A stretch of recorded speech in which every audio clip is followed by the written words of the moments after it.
आज हम स्टार्ट करेंगे हमारा पार्ट नंबर 3। हम कर रहे हैं आपका बायोलॉजिकल बेसिस ऑफ बिहेवियर जून 2019 से जून 2025 तक के सभी पीवाईक्यूज। इसके पूर्व हम क्या क्या देख चुके हैं, जून का देख चुके हैं, 19 का, दिसंबर का देख चुके हैं, 19 का। अब जो हम देखने वाले हैं वो देखने वाले हैं कौन सा, हम यहाँ पर देखने वाले हैं आपका दिसंबर 2020 का। ठीक है, सबसे पहला सवाल, दिसंबर 2020 में कितने सवाल आते हैं? 9 सवाल आते हैं, जिसमें से 2-3 सवाल आपको फिर से पीवाईक्यू रिपीट हुए हैं यहाँ पर, जो आपने 2 पेपर में देखा था। एंड उसी के बेस पे आपके जो अधिक सवाल हैं वो भी यहाँ पर निकलना स्टार्ट होंगे। ठीक है, तो स्टार्ट करते हैं। और इससे पूर्व आपने दोनों पार्ट जरूर देख लें, ताकि आपको जो है आगे यहाँ पर लिंक मारेंगी सभी की सभी चीजें। ठीक है, ओके। अब यहाँ पर देखिए क्या बोल रहे हैं, immediately after an action potential, क्रिया विभव के तुरंत बाद। ठीक है, the cell does not produce another action potential due to, किसकी वजह से जो है यहाँ पर जो दूसरा एक्शन पोटेंशियल है वो जनरेट नहीं होता है, वो आपको यहां पर समझना है। सबसे पहले बात किसकी हो रही है, यहां पर बात हो रही है सेल की। तो क्या इसके अंदर आपके स्टेम सेल आएंगे, क्या इसके अंदर आपका आरबीसी आएगा, क्या इसके अंदर आपका डब्ल्यूबीसी आएगा, या इसके अंदर आपके मसल सेल्स आएंगे, या स्केलेटल सेल्स आएंगे, या पता नहीं एक्सेट्रा XYZ कौन से सेल आएंगे। ठीक है, या आपके ट्राइसेप्स बाइसेप्स कौन से सेल आएंगे, इनमें से कोई भी सेल की बात नहीं हो रही है। किसकी बात हो रही है यहां पर बात हो रही है आपके नर्व सेल के बारे में, यानी कि बात हो रही है आपकी तंत्रिका कोशिका के बारे में। तंत्रिका कोशिका आपकी किस प्रकार की दिखती है, वो दिखती है कुछ आपकी इस प्रकार से। यहां पर होते हैं आपके टर्मिनल बटन्स, जहां से क्या निकलता है, हमने देखा था पिछले वीडियो के अंदर। यहां से निकलते हैं आपके तंत्रिका संचारक, इसको बोलेंगे आप N1 आज के बाद। और यहां से जो दूसरा एसोसिएट होता है आपका दूसरे वाले की डेंड्राइट। ठीक है, यहां पे जाके जो गैप बनता है इसको क्या बोलते हो, इसको आप बोलते हो सिनेप्टिक क्लेफ्ट। ठीक है, ये भी हमने देखा था यहां पर। और ये क्या है आपका, ये यहां पर है आपका न्यूक्लियस। ठीक है, ये आपका न्यूक्लियस है। अब देखिए यहां से एक्शन पोटेंशियल इस प्रकार से जनरेट होता है। ठीक है, उचक उचक के जाता है। सवाल आना चाहिए उचक क्यों रहा है, because of the myelin sheath. यहां पे क्या फंसी हुई है आपकी, यहां पर आपकी माइलिन शीथ फंसी हुई है, जिसको आप क्या बोलते हो, आप बोलते हो धवल मज्जा छद। अब यहां पर देखिए सवाल क्या बोल रहा है, immediately after an action potential, किसी एक क्रिया विभव के बाद। एक्शन पोटेंशियल यानी कि ये मतलब यहां से मैसेज आया, गर्म तवा आपको लगा, तो आपका ये जो न्यूरॉन है क्या करेगा, डेंड्राइट आपकी किसी को छू गया, यहां पर गरम गरम डेंड्राइट को लगा होगा। उसके बाद क्या किया होगा, इसने तुरंत शूट किया होगा, यहां पे एक्शन पोटेंशियल जनरेट हुआ, फिर ये जनरेट हुआ, फिर उचक के आगे गया। उसके बाद उसने क्या किया, आगे जाके आपके दूसरे न्यूरॉन को सिग्नल भेजा। और फिर ऐसे जो है बहुत ही फटाफट होता है, मिली सेकेंड, माइक्रो मिली सेकेंड्स के अंदर ये चीजें होती हैं। ठीक है, तो ये जो आपको ध्यान रखना है, ये क्या हो रहा है, ये हो रहा है आपका एक्शन पोटेंशियल, जिसको आप क्या बोलते हो, क्रिया विभव। अब यहां पर देखिए इसका रिलेवेंस किसके साथ में है, इसका जो रिलेवेंस है आपका, इसका जो संबंध है यहां पर, ये किसके साथ में है, ये है आपके सोडियम, जो हमने देखा था पिछले वीडियो के अंदर, और उसी के साथ साथ Cl, जो हमने देखा था पिछले वीडियो के अंदर। ठीक है, सोडियम और क्लोराइड आपका यहां पर है। और अंदर क्या होते हैं आपके, ये होते हैं आपके पोटेशियम और एनियंस के आयन। अंदर कितना चार्ज रहता है आपको मालूम है, अंदर रहेगा आपका -70 मिलीवोल्ट। अंदर जो है ज्यादा नेगेटिव चार्ज रहता है, बाहर पॉजिटिव चार्ज रहता है कंपेरेटिवली। ठीक है, और ये जो आप देख रहे हो, इसको हमने क्या बनाया था वहां पर, इसको हमने बनाया था वहां पर सेल मेम्ब्रेन, यानी कि कोशिका झिल्ली। ठीक है, अंदर पोटेशियम और एनियंस रहेंगे, बाहर सोडियम और क्लोराइड रहेगा। किसकी हम बात कर रहे हैं, सेल मेम्ब्रेन के। ये आपकी सेल मेम्ब्रेन है। अंदर आपका कौन सा चार्ज रहेगा, रिलेटिवली नेगेटिव रहेगा। बाहर कौन सा रहेगा आपका, बाहर रहेगा आपका यहां पर पॉजिटिव चार्ज। ठीक है, इतना आपको ध्यान रखना है, हमेशा आपका सवाल कभी भी गलत नहीं होगा। अब केवल आपको ध्यान रखना है अंदर कितना चार्ज है आपका, -70 मिलीवोल्ट ये चार्ज है। आपको यहां पे कुछ चीजें नोट करनी है इस प्रकार से। ठीक है, -70 मिलीवोल्ट पे क्या होगा, सेल की कौन सी अवस्था कहलाएगी, ये कहलाएगी आपकी रेस्टिंग स्टेट। ठीक है, और ये आगे आपको हर बार पीवाईक्यू में लिंक करेगा। ठीक है, -70 मिलीवोल्ट पे रेस्टिंग स्टेट, -55 मिलीवोल्ट पे क्या हो जाएगा आपका यहाँ पे थ्रेशोल्ड। थ्रेशोल्ड आप जो देखोगे यूनिट नंबर 5 के अंदर, जो आपकी दहली होती है, सीमा होती है, निरपेक्ष दहली, उस थ्रेशोल्ड की बात हो रही है। और यहां पर +30, इसको नीले से कर देते हैं, यहां पर +30 मिलीवोल्ट। ठीक है, +30 मिलीवोल्ट पे क्या हो जाता है आपका, यहां पर आपका एक्शन पोटेंशियल AP यहां पर जनरेट हो जाएगा। ठीक है, तो यहां पर ये किसके चार्ज की बात हो रही है, ये जो इनसाइड चार्ज है आपका -70, जब यहां से सोडियम और क्लोराइड के आयंस के आएंगे, क्लोराइड तो नहीं आएगा सॉरी, जब सोडियम आपका अंदर आएगा तो क्या होगा, पोटेशियम के 2 बाहर जाएंगे, सोडियम के 3 अंदर आएंगे, तो क्या होगा, अंदर जो चार्ज है वो +30 मिलीवोल्ट जैसे ही टच करेगा, आपका AP जनरेट हो जाएगा, यहां से उचक के यहां पर, फिर यहां से इस प्रकार से, और ऐसे आगे जो है सिग्नल आपका वहां पर ट्रांसफर्स होगा। क्या बोल रहे हैं, सक्रिय संभाव्यता के शीघ्र बाद कोशिका खालिस्तान के कारण दूसरी सक्रिय संभाव्यता उत्पन्न नहीं करती है। यहां पर क्या होगा आपका आंसर, आराम की स्थिति देखो नहीं है यहां पर, है ना, इसकी बात नहीं करेंगे। सक्रिय अवस्था भी आपकी यहां पर नहीं है। 2 बचते हैं आपके सामने, निरपेक्ष अपवर्तक अवधि, और दूसरा बचता है कौन सा आपके सामने, सापेक्ष अपवर्तक अवधि। यानी कि यहां पर जो रहने वाले आपके पास 2 वो कौन से हैं, पहला आपके सामने है एब्सोल्यूट रिफ्रैक्टरी पीरियड, उसी के साथ साथ दूसरा कौन सा है, रिलेटिव रिफ्रैक्टरी पीरियड। ठीक है, एब्सोल्यूट यानी कि क्या होता है आपका कन्फर्म। ठीक है, ये कहां पढ़ा है आपने ऑलरेडी हमारे साथ, ये पढ़ा है आपने यूनिट नंबर 2 के अंदर, जहां पर हम बात करते हैं किसकी, हम बात करते हैं एब्सोल्यूट जीरो की। एब्सोल्यूट जीरो चाहिए होता है हमको कौन सी स्केल के अंदर, वो चाहिए होता है हमको यहाँ पर रेशियो स्केल के अंदर, अनुपात स्केल के अंदर। बाकी किसी भी स्केल के अंदर हमको ये निरपेक्ष शून्य यहाँ पर नहीं मिलता है, ठीक है। ठीक उसी प्रकार से एब्सोल्यूट रिफ्रैक्टरी पीरियड जो है वो कब होगा, वो जो यहाँ पर आपका लिखा हुआ है तब होगा। क्या बोल रहा है, immediately after an action potential, तुरंत जैसे ही स्पाइक मारेगा यहां से, the cell does not produce another action potential due to what, due to absolute refractory period. ये जो है आपका यहां पर सही आंसर रहेगा, ठीक है। इंपॉर्टेंट कंसेप्ट है, ध्यान रखिएगा। आगे आपका एक PYQ 21 का जो हम करेंगे चुटकियों में आपका सॉल्व हो जाएगा केवल इस कंसेप्ट से, ठीक है। और रिलेटिव में क्या रहेगा, थोड़ा सा टाइम आपको मिल जाएगा वहां पर, यहां पे टाइम थोड़ा सा एक्स्ट्रा मिल जाता है, उसकी बस यहां पर बात है, ठीक है। अब यहां पर देखिए ये -70 पे है, ये -55 पे गया। अब जैसे ही स्पाइक मारेगा +30 पे, देखिए अब इसके पास यहां पर क्या चल रहा है आपका, इस पॉइंट से लेके इस पॉइंट तक, यहां तक ये चल रहा है आपका एब्सोल्यूट रिफ्रैक्टरी पीरियड, ठीक है। ये आपको ध्यान रखना है। और उसके बाद क्या आएगा, जब ये और भी हो जाएगा आपका और हाइपर पोलराइज हो जाएगा यहां पर, तब कहां पर जाएगा ये जाएगा आपके रिलेटिव रिफ्रैक्टरी पीरियड के अंदर, ठीक है। केवल आपको ये ध्यान रखना है -70 में अंदर चार्ज नेगेटिव है, यहां पर +30 +35 के पास पहुंचते ही कितना हो जाता है, अंदर जो चार्ज है वो पॉजिटिव हो जाएगा। ये आपको ध्यान रखना है, पूरी एनकोडिंग मेन आपकी इसकी है, ठीक है। बाहर कौन कौन है, सोडियम और क्लोराइड है, अंदर कौन कौन सा है, पोटेशियम और एनियंस है। ये आप केवल ध्यान रखो। रिफ्रैक्टरी पीरियड 2 प्रकार के होते हैं, तुरंत जो नहीं उठेगा वो कौन सा है आपका, एब्सोल्यूट है, निरपेक्ष वाला है।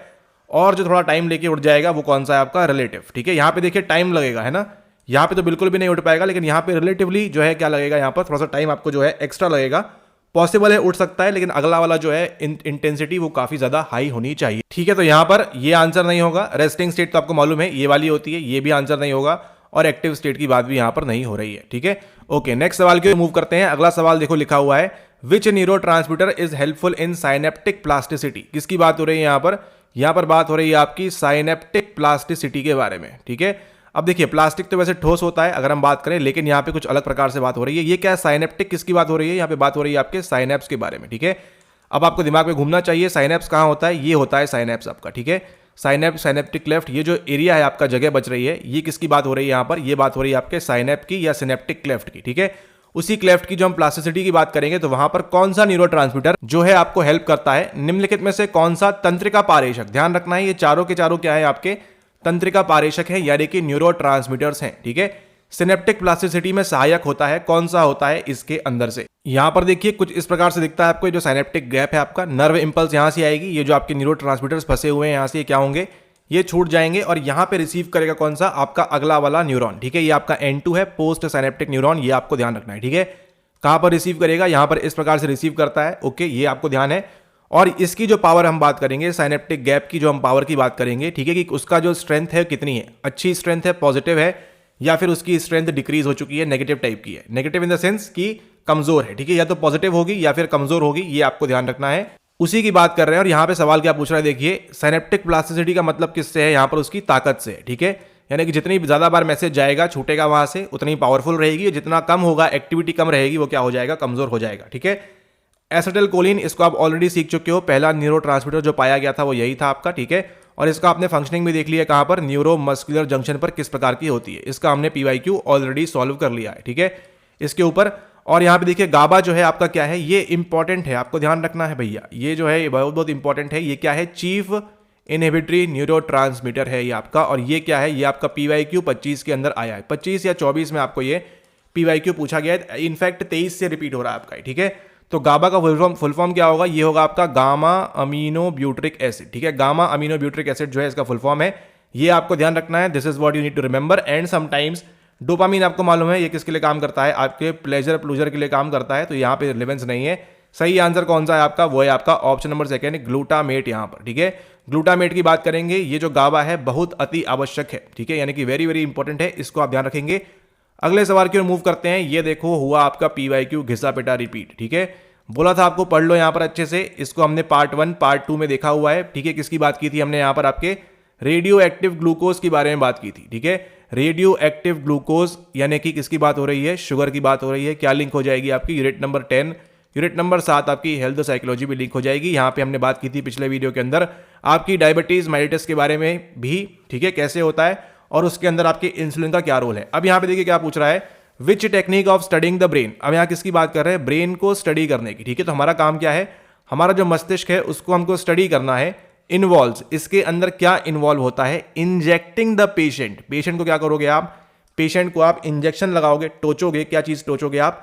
With radio active glucose. ठीक है, ग्लूकोज लगा रहे हो, कहां पे होगा वो आपको बताना है इस सवाल के अंदर। अब यहां पे देखिए आपके सामने दिया है EEG, MRI और CT। ठीक है, तो देखो पिछले वीडियो में देखा था हमने, तो MRI तो इसका आंसर होगा नहीं। वहां पे किसकी जरूरत होती है हमको? मैग्नेटिक फील्ड की। इसलिए आपको वहां पर 3 पॉइंट नोट कराए थे कि आपको आगे PYQ सॉल्व करते बनेगा। मैग्नेटिक फील्ड है हमारे सामने, स्ट्रक्चर है हमारे सामने, और हाइड्रोजन के एटम्स है हमारे सामने। तो यहां पर MRI फेज आउट हो जाएगा। फिर क्या बचता है? CT, ये आपकी कंप्यूटर टोमोग्राफी होती है, कंप्यूटर टोमोग्राफी या कंप्यूटर टोमोग्राफी। तो ये भी नहीं होगा। इसके अंदर भी आपको क्या मिलती है? इमेजेस मिलती है। आपने सुना होगा कई बार CT स्कैन करा लो। क्या बोलता है? अगर आपको कुछ इंजरी वगैरह हुई है, डॉक्टर क्या बोलता है? भैया CT स्कैन करा लो या MRI करा लो, उसके बाद हम देखेंगे। वो क्यों देखता है? क्योंकि उसको क्या चाहिए होती है? आपकी ब्रेन की इमेजेस चाहिए होती है। ठीक है, ओके। और EEG क्या होता है? ये आपका इलेक्ट्रोएन्सेफलोग्राम, जो आपकी स्लीप की वेव्स आती हैं। हमने इसको भी किया था बैट डी के निमोनिक से, याद? इंक्रीज टू डिक्रीज होगा, ये भी आपको ध्यान रखना है। देखो सारा कुछ हमने PYQ में करके आए हैं पिछले 2 पार्ट के अंदर। ठीक है, तो हर चीज लिंक है। PYQ इज द बेस्ट, इसको आपको ध्यान रखना है और प्रॉपरली आपने रिवाइज करना है। क्या बचता है आपके सामने ऑप्शन? वो है आपका ये आपका आंसर है। ठीक है, पोजिट्रॉन एमिशन टोपोग्राफी, इसको आप ध्यान रखो, ये रहा आपका आंसर। ठीक है, यहां पर देखिए मस्तिष्क के अध्ययन की कौन सी तकनीक में रोगी में विकरणशील ग्लूकोज, ठीक है, रेडियो एक्टिव, रेडियो भी है, एक्टिव भी ग्लूकोज है, उसकी सुई लगाना शामिल है। EEG में नहीं होता, MRI में नहीं होता, CT में नहीं होता, PET के अंदर होता है। ये आपको ध्यान रखना है। और इसके बीच का जो डिफरेंस है, किस किस के बीच का? fMRI और PET का। याद करिए, पिछला ही PYQ देखा था हमने 2019 के अंदर। ठीक है, तो वही यहां पर जो हो रहा था वो PET के अंदर नहीं होगा। ठीक है, तो इसके अंदर आपको क्या 3D इमेजेस मिलेंगी? आपको नहीं मिलेंगी, ऐसा उस सवाल ने आपको बताया था। ठीक है, ओके। अगले सवाल को रिमूव करते हैं। अब देखो फिर से आ गया है यहां पर, What do you call the neurological procedure involving the implantation of a medical device under the skin in the chest that sends electrical impulses to electrodes surgically placed in the specific location in the brain? क्या बोल रहे हैं? ऐसी मनोशल्य क्रिया प्रक्रिया जिसमें छाती की त्वचा के भीतर चिकित्सा साधन का आरोपण किया जाता है, जो मस्तिष्क के विशेष स्थान पर शल्य चिकित्सा द्वारा स्थापित विद्युतग्र को विद्युतीय आवेग भेजता है, उसे क्या कहा जाता है? ठीक है, ऑप्शन है गहन मस्तिष्क उद्दीपन, पुनरावृत्ति ट्रांस चुंबकीय उद्दीपन, विद्युत आघात चिकित्सा और वेगस नाड़ीय उद्दीपन। यहां पर अब इस सवाल को करें उससे पहले आपको समझना होगा एक कंसेप्ट, और वो कंसेप्ट क्या है? वो है आपका, देखिए ये चीज, एक होती है आपकी क्या? एक होती है आपकी इनवेसिव मेथड्स। ठीक है, एक क्या होती है? इनवेसिव मेथड्स होती हैं, और दूसरी कौन सी होती है? दूसरी होती है आपकी नॉन इनवेसिव मेथड्स। ठीक है, ये मेथड्स आएंगी। आपको ध्यान रखना है, इनवेसिव मेथड्स के अंदर आपके ब्रेन के अंदर बेसिकली कुछ ना कुछ डाला जाएगा। ठीक है, कुछ ना कुछ डाला जाएगा ब्रेन के अंदर। इलेक्ट्रोड हो सकती है या फिर कुछ तार हो सकती है, कुछ भी हो सकता है। इनवेसिव मेथड्स के अंदर क्या करेंगे?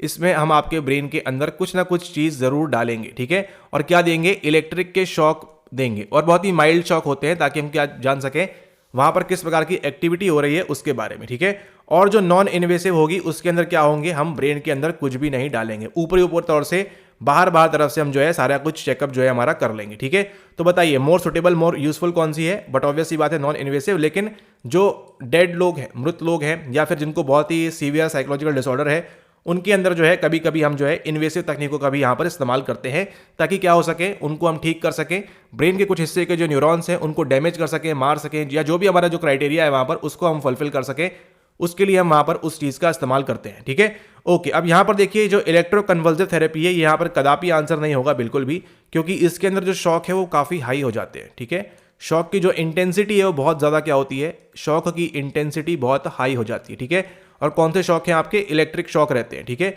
इलेक्ट्रिक शॉक होते हैं। अभी एक नया फील्ड भी आ रहा है जहां पर आप लाइट की मदद से कर सकते हो, जिसको आप क्या बोलोगे? ऑप्टोजेनेटिक्स। ठीक है, ऑप्टोजेनेटिक्स बोलोगे, यानी लाइट की मदद से क्या करेंगे? आपके दिमाग के न्यूरॉन्स वगैरह के साथ हम खेलेंगे। लेकिन यहां पे इलेक्ट्रोकन्वल्सिव थेरेपी जो है ये इसका आंसर नहीं होगा। ठीक है, इसके अंदर क्या करते हैं? हाई लेवल के शॉक रहते हैं, और बाकी में जो आप देखोगे अभी उसके अंदर उतने हाई लेवल के आपके यहां पर नहीं रहते हैं। ठीक है, अब यहां पर आपके लिए जो इंपॉर्टेंट है वो कौन सी है? वो है आपकी DBS और RTMS। ये दोनों किस प्रकार की हैं? ये दोनों ही आपकी जो है यहां पर आपकी किसका प्रकार है? आपकी इन्वेसिव और नॉन इन्वेसिव का प्रकार है। ठीक है, इन्वेसिव वाली कौन सी है? ये फर्स्ट वाली आपकी इन्वेसिव टेक्निक है, यानी इसके अंदर क्या होगा? ब्रेन के अंदर हम कुछ इलेक्ट्रोड वगैरह डालेंगे इलेक्ट्रिकल सिग्नल्स के लिए। और ये जो आपको दिख रहा है रेपिटेटिव ट्रांस मैग्नेटिक, आप यहां पर देखिए मैग्नेट। अब आप बताओ, मैग्नेट आपकी जो चुंबक है आपके दिमाग के अंदर डालना पॉसिबल है क्या? नहीं है। मतलब थोड़ा सोचिए आप इस बात पे, तो ये कौन सी हो जाएगी? आपकी यहाँ पर नॉन इन्वेजिव हो जाएगी, क्योंकि इसके अंदर हम शरीर के अंदर आपके कुछ भी नहीं डालेंगे, ब्रेन के अंदर हम कुछ भी नहीं डालेंगे, लेकिन डीप ब्रेन स्टिमुलेशन के अंदर क्या करेंगे, आपके ब्रेन को हम स्टिमुलेट करेंगे। ठीक है, अब यहां पर देखिए क्या बोल रहा है, implantation of a medical device under the skin in the chest, ये डाला यहां पर, that sends electrical impulses two electrodes surgically placed. ये देखो यहां क्या लिखा हुआ है, कीवर्ड क्या है आपका, ये लिखा हुआ है सर्जिकली प्लेस्ड। ठीक है, सर्जरी करने के दौरान, आई मीन नॉट दौरान बट सर्जरी करते हुए क्या किया है, इलेक्ट्रोड आपकी डाली गई है, surgically placed in the specific location of the brain. हो सकता है टेम्पोरल लोब, हो सकता है पैराइटल लोब, हो सकता है या कोई भी एक ऐसा डीप ब्रेन एरिया हो सकता है। इसीलिए देखिए क्या नाम दिया है, डीप ब्रेन स्टिमुलेशन, है ना। ब्रेन के अंदर घुस के हमको जो है, डीप में जाके हमको क्या करना है, अंदर तक जाके उसको जो है स्टिमुलेट करना है। ठीक है, इसलिए यहां पर आंसर क्या होगा आपका, डीप ब्रेन स्टिमुलेशन, ये रहेगा आपका करेक्ट आंसर यहां पर। ठीक है, ओके, इसके अंदर भी जो है थेरेपी में शॉक दोगे इलेक्ट्रिक का, लेकिन यहां पे बहुत माइल्ड रहेगा। ठीक है, 30 मिलीवोल्ट 20 मिलीवोल्ट इस प्रकार का जो होता होगा क्राइटेरिया, उसके अकॉर्डिंग रहेगा, लेकिन इसके अंदर जो है इंटेंसिटी काफी हाई हो जाती है ना। आपने सुना होगा बिजली के झटके देके लोग ठीक होते हैं, यहां पर उसी की बात हो रही है।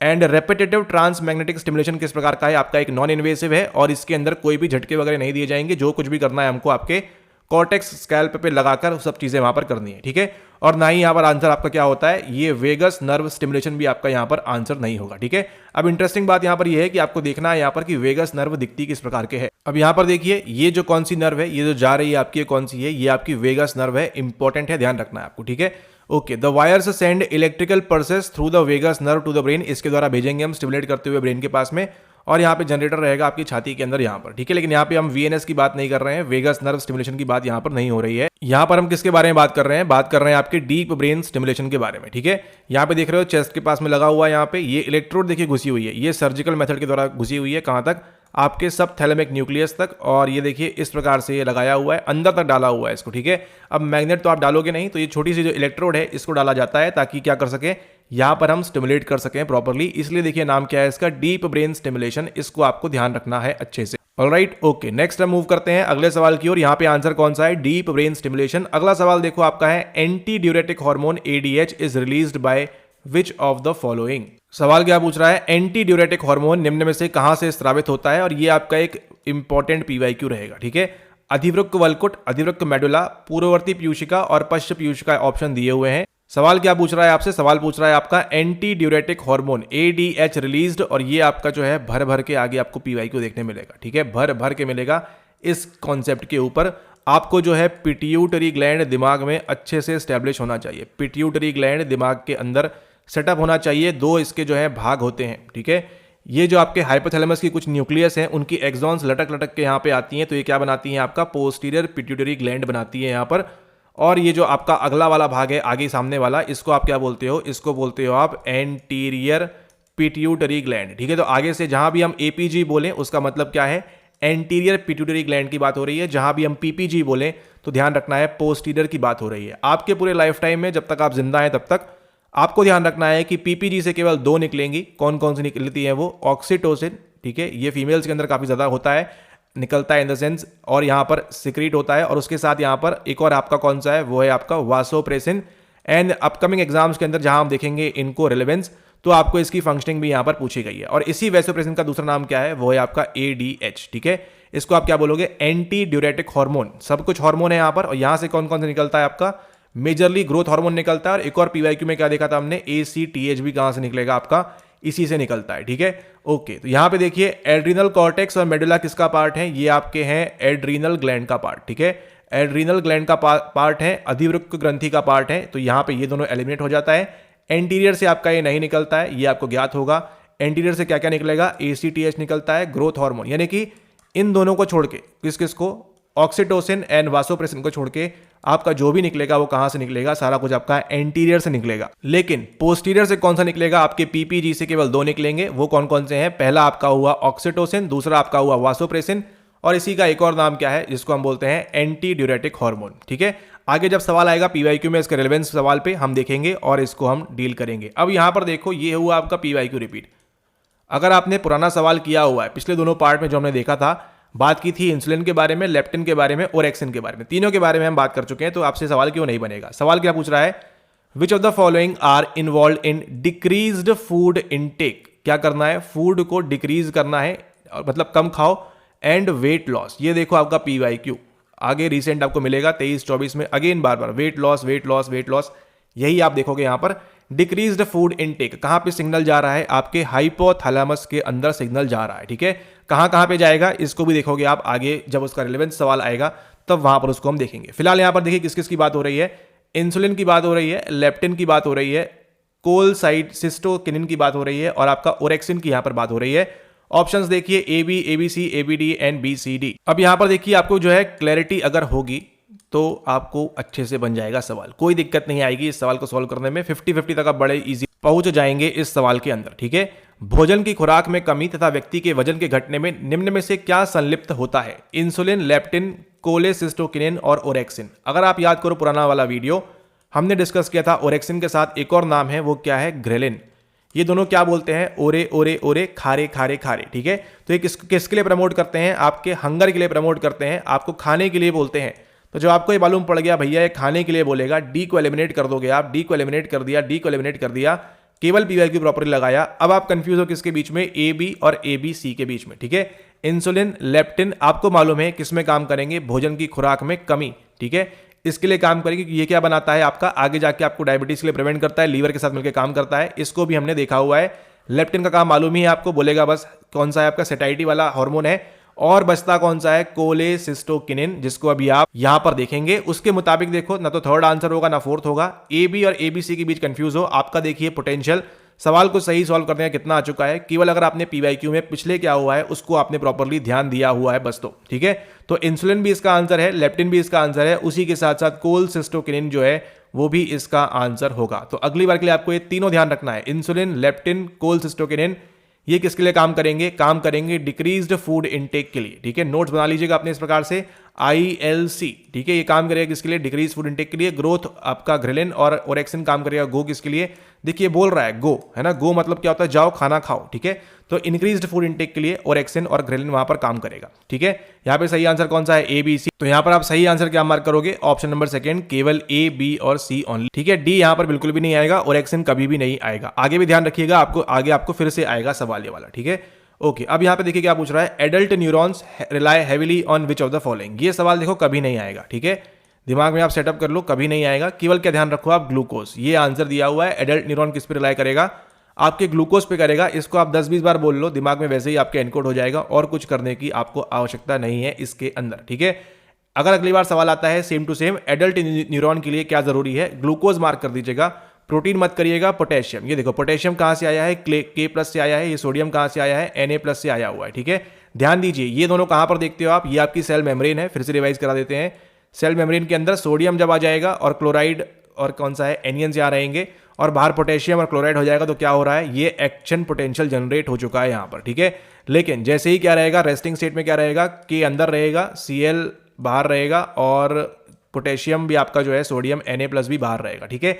ये कौन सी अवस्था है आपकी? ये वाली आपकी रेस्टिंग स्टेट है, ये आपकी एक्टिव स्टेट है। इसको आप ध्यान रखेंगे, वेरी वेरी इंपॉर्टेंट। आगे भी आपको एक पीवाईक्यू इस पे बेस्ड ही बनाया जाएगा, पहले क्या होता है बाद में क्या होता है उसकी फंक्शनिंग के ऊपर, उसको हम देखेंगे। लेकिन ये सवाल में क्या करना है आपने? एनकोड करना है। ग्लूकोज जो है क्या काम करता है? Glucose in the sense sugar की बात हो रही है। Adult neurons rely heavily on which of the following.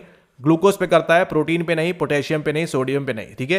तो अगर आप सी एंड डी को भी एलिमिनेट कर देते हो तो देखो ये तो वैसे एलिमिनेट हो गया, क्योंकि ये कहां पढ़ते हो आप? ये पढ़ते हो आप एक्शन पोटेंशियल के दौरान, ठीक है। तो इतना अगर आप थोड़ा लगा पाओगे लॉजिक एग्जाम के अंदर तो अच्छा होगा, नहीं भी लगा पा रहे तो कोई बात नहीं, सवाल ये वाला नहीं आने वाला है, ठीक है। ओके, अगला सवाल देखिए, बोल रहा है which of the following is true about hypovolemia. किसकी बात हो रही है यहां पर? हाइपोवोलेमिया की बात हो रही है।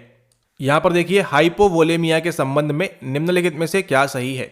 इससे प्यास लगती है, यह रक्तचाप बढ़ाता है, इस स्थिति में एंजियोओरेसिन स्रावित होते हैं, इसमें रक्त की मात्रा बढ़ती है और इसमें रक्तचाप घट जाता है, ठीक है। अब यहां पर देखिए होता क्या है, और ये जो सवाल है आपका पहली और आखिरी बार आया हुआ है यहां पर, ठीक है। फर्स्ट और लास्ट टाइम आया है हाइपोवोलेमिया के ऊपर, ठीक है। ओके, अब यहां पे देखिए वोलेमिया मतलब क्या है समझ में नहीं आ रहा है, उन्होंने वैसे का वैसे ही दिया है, लेकिन आपको ये पता है हाइपो मतलब क्या होता है? हाइपो मतलब होता है छोटा, ठीक है, छोटा यानी कि कम। अगर वोलेमिया कोई चीज है, ठीक है, वोलेमिया मान के चलो कोई वस्तु है, और इसको अगर हम बोलेंगे हाइपोवोलेमिया, इसका मतलब क्या है? ये जो चीज हो रही है इसमें क्या है? कमी है, ठीक है। और अगर हम बोलेंगे हाइपर, ये आपको ध्यान रखना है ये दो वर्ड, अगर हम बोलेंगे हाइपर तो क्या हो जाएगा? ये जो वोलेमिया है इसमें क्या हो जाएगी? इसमें बढ़ोतरी हो जाएगी, इसमें इंक्रीमेंट हो जाएगा, हमको देखने मिलेगा, ठीक है। यानी कि यहाँ पर अगर हाइपो मिला हुआ है, यहाँ पर मतलब जो भी चीज़ हो रही है वो किसकी बात होगी, आपके बॉडी में कम होने की बात होगी। ठीक है, इतना भी अगर आप एनकोड कर पाओगे तो देखिए क्या निकलता है आंसर यहाँ पर, इट कॉजेज थर्स्ट। ठीक है, इससे क्या होती है, प्यास लगती है। प्यास आपकी बॉडी में क्या हो रहा है, बढ़ रहा है या कम हो रहा है, थोड़ा सा लॉजिक लगा पाओगे तो इससे जो प्यास है आपकी क्या होती है, इट कॉजेज थर्स्ट, प्यास लगती है आपको। ठीक है, ए देखिए कहाँ कहाँ दिया हुआ है, ए 3 जगह दिया हुआ है, तो आप गैस वर्क कर सकते हो कि यह आंसर हो सकता है। ठीक है, अगला देखिए, it increases the blood pressure. पढ़ते ही देखो क्या मार्क कर दो, गलत मार्क कर दो। ठीक है, क्या बोल रहा है यहाँ पर, ब्लड प्रेशर इंक्रीज, लेकिन हम क्या पढ़ रहे हैं, हाइपो पढ़ रहे हैं। केवल अगर आपको इतना पता है कि ये छोटा कम हो रहा है यहाँ पर, तो it increases the blood pressure. आपको जो बीपी है, हाइपरटेंशन, इसको आप क्या बोलते हो एक और नाम से, यूनिट नंबर 10 में पढ़ोगे आप, हाइपरटेंशन के रूप में। ठीक है, तो हाइपरटेंशन क्या हो रहा है, बढ़ रहा है क्या, इट इंक्रीजेस नहीं। बी को एलिमिनेट किया, बी को एलिमिनेट करते ही देखिए क्या मिल रहा है आपको, या तो ACE सही है, ADE सही है। इतना आप आ चुके हो आंसर तक। अब देखो क्या बोल रहा है यहाँ पर, the volume of blood increases, ये भी नहीं होगा क्योंकि हम किसकी बात कर रहे हैं, हाइपो की बात कर रहे हैं। ठीक है, ये नहीं होगा, इंक्रीज नहीं होगा। देखो जहां जहां इंक्रीज है उसको हटा दो। अभी देखो, angiotensin is release during this condition, ठीक है, निकलता होगा। अब यहां पे देखो एक ऑप्शन, ब्लड प्रेशर रिड्यूसेस, क्या हो रहा है, आपका जो बीपी है वो क्या हो रहा है, लो हो रहा है। कौन सी स्टेट के अंदर, आपकी हाइपोवोलेमिया के अंदर। ठीक है, हाइपोवोलेमिया के अंदर क्या हो रहा है आपका, ये ब्लड प्रेशर रिड्यूस हो रहा है। और आपका सही आंसर आपको जान के आश्चर्य होगा, सही आंसर क्या है आपका, ऑप्शन नंबर सेकेंड, ACE। ठीक है, जरूरी नहीं है कि आपने सारा कुछ पढ़ा होगा, यहाँ पे हो सकता है हाइपोवोलेमिया दिया है, अगली बार कुछ अलग हाइपर दे दें, अगली बार कुछ अलग हाइपो दे दें। ठीक है, आप सारा कुछ नहीं पढ़ सकते, लेकिन थोड़ा सा आप यहाँ पे कंसेप्ट लगाओगे। हाइपो मतलब क्या होता है, कम होने की बात हो रही है। ठीक है, तो कम क्या क्या हो रहा है, अब आप एनकोड कर लो, अगली बार अगर सवाल आएगा।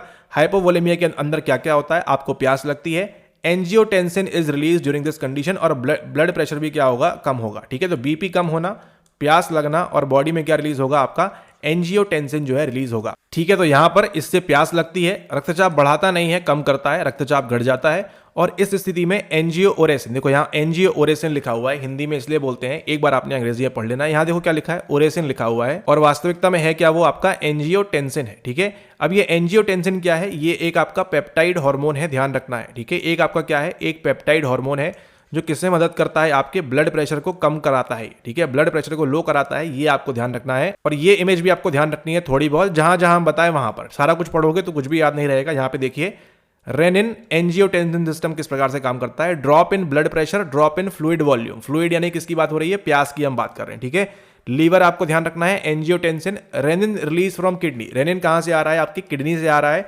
एंजियोटेंसिन कहां से आ रहा है, लीवर से आ रहा है। ठीक है, okay, renin act on angiotensinogen to form, ये होता है, ये होता है, इसको छोड़ दो। यहाँ पे कुछ काम का है क्या, ये भी नहीं है। ठीक है, इतना छोड़ो आप। रेनिन कहाँ से निकलेगा, किडनी से, ये इंपॉर्टेंट फैक्ट है। रेनिन कहाँ से निकलता है, किडनी से। एंजियोटेंसिनोजन कहाँ से निकलेगा आपका, ये है आपका यहाँ से, लीवर से। ठीक है, और जो कि क्या होता है, एक आपका पेप्टाइड हार्मोन है, किसके लिए, आपके बीपी, ब्लड प्रेशर को, ब्लड जो वॉल्यूम है उसको रिड्यूस करने के लिए।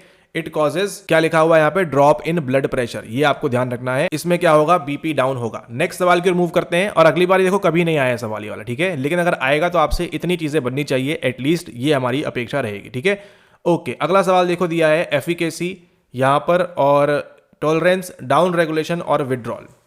क्या क्या दिया हुआ है, कार्यक्षमता, सहिष्णुता, अपविनियमन और निवर्तन। ठीक है, यहाँ पे सही आंसर क्या है, वो जमाने का पेपर है, 1 2 3 4 काम उन्होंने आसान किया, ये आपका आंसर है। लेकिन आपने क्या समझना है, यहाँ पे जो समझना है वो आपको इंपॉर्टेंट कंसेप्ट समझ में आएंगे, जो आगे आपकी जो है फाउंडेशन तैयार करेंगे, आपकी रूपरेखा तैयार करेंगे आगे के सवालों को सॉल्व करने के लिए। ठीक है, ओके, यहाँ पर देखिए हम बात करेंगे बेसिकली ड्रग्स के बारे में। ड्रग्स यानी कौन से हो सकते हैं, आपका एक्सटेसी हो सकती है आपकी, और भी कई सारे हो सकते हैं। मेन हम बात करें यहाँ पर अल्कोहल को लेकर, या फिर आपके निकोटीन को लेकर। ठीक है, तंबाकू वगैरह जो होता है, बीड़ी गुटखा, ठीक है, उसकी बात हो रही है, गुड़ाखू, ठीक है, या फिर मसाला, जो भी आप बोलते हैं अपने रीजन में।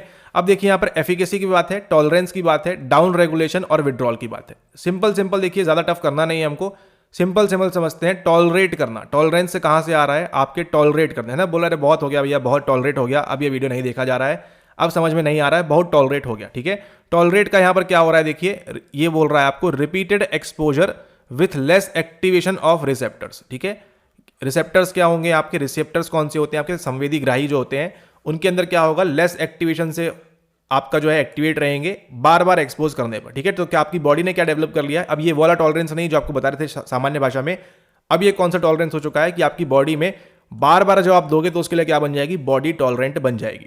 ठीक है, तो ये आपको ध्यान रखना है। अगला देखिए विड्रॉल। विड्रॉल क्या है? अनप्लीजेंट फिजियोलॉजिकल रिस्पॉन्सेज, यहाँ पर बॉडी शो करेगी जब क्या नहीं मिलेगा आपको, वो चीजें नहीं मिलेंगी तब। अब यहाँ देखिए एफिकेसी क्या है? Response activated when drugs bind with a receptor, ठीक है। जब कोई भी ड्रग क्या होगा, मान के चलो अल्कोहल कोई ड्रग है, ठीक है, निकोटीन की हम बात कर रहे हैं, किसी भी अन्य XYZ ड्रग की बात कर रहे हैं, ये क्या करेगा? जब बाइंड करेगा किसी के साथ, रिसेप्टर के साथ, ये आपके संवेदी ग्राही इस प्रकार से होते हैं रिसीव करने के लिए। जब यहाँ रिसीव करेगा, इसको आप क्या बोलेंगे? एफिकेसी बोलेंगे। ये इंपॉर्टेंट नहीं है, लेकिन टॉलरेंस वाला जो है बहुत ज़्यादा इंपॉर्टेंट है, ठीक है। टॉलरेंस इंपॉर्टेंट है, उसी के साथ साथ आपका जो विड्रॉल है ये भी इंपॉर्टेंट है। ड्राउन रेगुलेशन उतना इंपॉर्टेंट नहीं है, ठीक है, उतना इंपॉर्टेंट नहीं है। Compensatory reduction in receptor availability, इसको आप ऐसे ही एनकोड कर लो। सही आंसर कौन सा है आपका यहाँ पर? ऑप्शन नंबर सेकंड जो है वो सही आंसर है, A1 B2 C3 D4। इसके अंदर आपका जो बी वाला है ये वेरी वेरी IMP है, और डी वाला जो है वो भी वेरी वेरी IMP है, ठीक है। तो यहाँ पर आपकी जो सहिष्णुता है वो काम आएगी। ग्राहकों की कमी, ग्राहक मतलब कंज्यूमर, कस्टमर की बात नहीं हो रही है, रिसेप्टर्स की बात हो रही है, कि कम सक्रियता के साथ बारंबार विकासन। और निवर्तन क्या होगा आपका? अप्रिय शारीरिक अनुक्रियाएं। बॉडी क्या शो करेगी वहां पर? विड्रॉल शो करेगी, क्योंकि आप क्या कर रहे हो वहां पर? कोई ड्रग आप वहां पर बार बार ले रहे हो, ठीक है।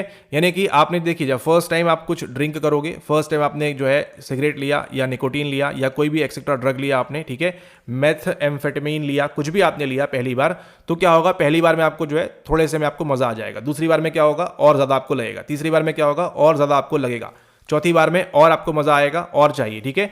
फिर क्या होगा? कुछ दिनों के 30 दिन के बाद क्या हो जाएगा? आपको 1 किलो की क्वांटिटी चाहिए। मान के चलिए आपको 1 किलो ड्रग चाहिए 30 दिनों के बाद, या फिर 100 ग्राम चाहिए। 1 किलो बहुत ज्यादा हो जाएगा, 100 ग्राम आपको चाहिए, ठीक है। अब क्या होगा? अगर अगली 1 तारीख को आपको 100 ग्राम से कम मिला, तो आपकी बॉडी ने क्या डेवलप कर लिया? यहाँ पे टॉलरेंस डेवलप कर लिया। उतने में आपको जो है कोई फर्क ही नहीं पड़ेगा, क्योंकि आपके जो रिसेप्टर्स हैं उनको क्या है? उनको इतनी ज्यादा इंटेंसिटी लेने की आदत पड़ चुकी है, ठीक है। और फिर थोड़ा सा कम मिलेगा तो क्या होगा?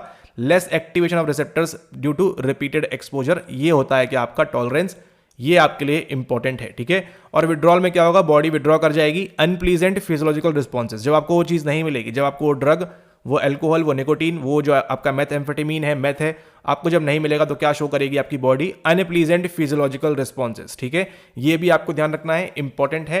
एंड हम मूव करते हैं नेक्स्ट अगले सवाल की ओर। हमारे अगला सवाल तो आपकी देखिए की लगी हुई है।